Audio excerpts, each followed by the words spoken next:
রাজনীতিতে শেষ কথা বলে কিছু নেই, অনেক অসম্ভব সম্ভব হতে পারে। আমি খুবই গুরুত্বপূর্ণ একটা বিষয় আজকে আলোচনা করব। 18 জুন 24 সাপোজ জামাত এবং ভারত সম্পর্কের যে ধরন বা ভারতের কর্তৃপক্ষ, ভারতের রেজিম জামাত ইসলামী সম্পর্কে যে ধারণা রাখে, তাতে কি মনে হয় যে জামাত ক্ষমতায় আসলে ভারতের সাথে সম্পর্কের 12টা বাজবে? না, না, মোটেই এরকম নয়।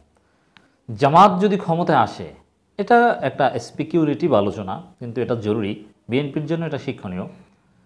আমিরে জামাতকে রাজকীয় সংবর্ধনা দিবে নরেন্দ্র মোদী সরকার কিংবা ভারতের যারা ক্ষমতায় তারা, এটা হতে পারে, সেটা একেবারেই সম্ভব।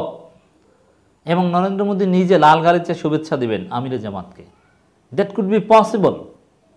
হ্যাঁ, সেরকমই ইঙ্গিত বা সেরকমই, মানে সবাই অবাক হবে যেই জামাতের সাথে এত সম্পর্ক, জামাতকে এত খারাপ বলতো বা জামাতকে এত গালাগালি, সিকিউরিটি থ্রেট ভাবতো, সেই জামাতকে, সেই জামাতের প্রধানকে এত সম্মান দেয় ভারত, সবাই অবাক হবেন। এটাও কিন্তু সম্ভব, সম্মান, গুরুত্ব সব সম্ভব। তার প্রমাণ কি? আগে একটা আলোচনা করেছিলাম, আবারও একটা নতুন আলোচনা। অতীত তিক্ততা ভুলে মুইজ্জুকে ঈদ অভিনন্দন মোদির। এখন মোদির সাথে দ্বিপাক্ষিক সম্পর্ক আছে এরকম মুসলিম রাষ্ট্রপ্রধান বা মুসলিম দেশ তো অনেক, কিন্তু কই সবাইকে দেখেছেন যে ঈদ শুভেচ্ছা জানাতে? কিন্তু না। যার সাথে বেশি শত্রুতা ছিল, যে ক্ষমতায় এসেছে মোদির বিরোধিতা করে বা ভারতের আধিপত্যবাদের বিরোধিতা করে, ভারতকে গালাগালি করে, যিনি ক্ষমতায় এসেছেন ভারত বিরোধিতার উপর ভিত্তি করে, যিনি ক্ষমতায় এসেছেন অনেকটা ভারতের চিরশত্রু চীনের সহায়তায়, সেই নেতা মুইজ্জুকে স্পেশালি ঈদ অভিনন্দন জানাচ্ছেন মোদি। এটাকে কল্পনা করেছেন? অবাক হয়েছেন না অনেকে? হ্যাঁ, এটাই। এরকম অবাক হবেন যদি জামাত ইসলামী ভারতের আধিপত্যবাদের বিরোধিতা করে ক্ষমতায় আসতে পারে, বিএনপি যদি ভারতের আধিপত্যবাদের বিরোধিতা করে ক্ষমতায় আসতে পারে, তো এই মুইজ্জুকে যেরকম হুজুর হুজুর করছে এখন জামাতের আমিরকে, বিএনপির প্রধানকে, ওইভাবে হুজুর হুজুর করবে মোদি। বুঝতে পারছেন? রাজনীতি এটাই, ডিপ্লোমেসি এটাই। অতএব ভারতের সাথে সম্পর্ক কি হবে, প্রতিবেশী পাল্টানো যাবে না, এগুলো নিয়ে ভয়ের কিছু নাই। যারা ভারতের আধিপত্যবাদের বিরুদ্ধে আন্দোলনে দ্বিধাদ্বন্দ্বে আছেন যে কি করব, কি করা উচিত, কোনো দ্বিধাদ্বন্দ্ব নেই। আপনারা ভারতের আধিপত্যবাদের বিরোধিতা করবেন, ভারতের আধিপত্যবাদের বিরোধিতার মধ্য দিয়েই আপনাদের সফলতা, এবং ক্ষমতায় আসলে ভারত হুজুর হুজুর করবে, মুহূর্তের মধ্যে টেবিল উল্টে যাবে। এটাই হচ্ছে বাস্তবতা।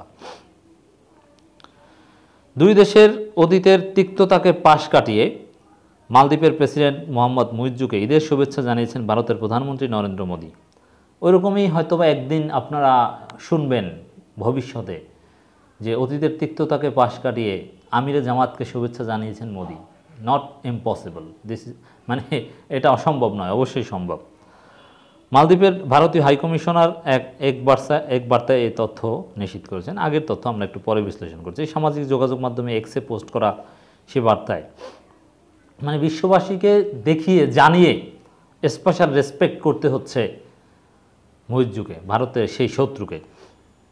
ভারতীয় দূতাবাসের পক্ষ থেকে বলা হয়েছে, পবিত্র ঈদুল আজহা উপলক্ষে ভারতের মাননীয় প্রধানমন্ত্রী নরেন্দ্র মোদী মালদ্বীপের সম্মানিত প্রেসিডেন্ট মোহাম্মদ মুইজ্জুকে উষ্ণ অভিনন্দন বার্তা দিয়েছেন। তো আমিরে জামাতকে মুহতারাম আমিরে জামায়াত বলতেও দ্বিধাবোধ করবে না মোদী। এটাই রাজনীতি।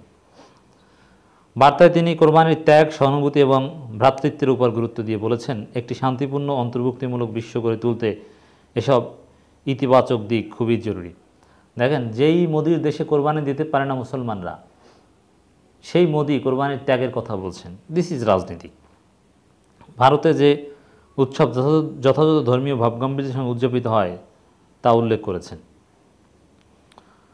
এই হচ্ছে অবস্থা। এর আগে আপনারা তো কত কিছু জানেন যে এই মোদি এবং মুইজ্জুর মধ্যে কত কথা। মূল কথা হচ্ছে মুইজ্জুর ক্ষমতা আসার মূল ভিত্তি ছিল ভারতের আধিপত্যবাদের বিরোধিতা, মোদির বিরোধিতা। মুইজ্জুর নেতাকর্মীরা মোদির বিরুদ্ধে মারাত্মক নোংরা ভাষায় কথাবার্তা বলতো, অনেক প্রমাণ আমাদের কাছে আছে। এখন জামাত বিএনপির লোকজন যতই মোদির বিরোধিতা করুক, ভিপি নুররা যতই গালাগালি করুক, ক্ষমতায় আসলে ওই ভিপি নুর, জামাত, বিএনপি এদেরকে হুজুর হুজুর বলবে, মুহতারাম বলবে, অভিনন্দন জানাবে। এটাই রাজনীতি। হ্যাঁ, এখান থেকে আমাদের অনেক কিছু শেখার আছে। বরং এখন যদি আমরা মোদিকে হুজুর হুজুর করি, ভারতের আধিপত্যবাদ দেখেও না দেখার ভান করি, বিএনপির অনেক নেতার মতো মেনে নেই, চুপ থাকি, তাহলে তারা আমাদেরকে 4 আনার দামও দিবে না।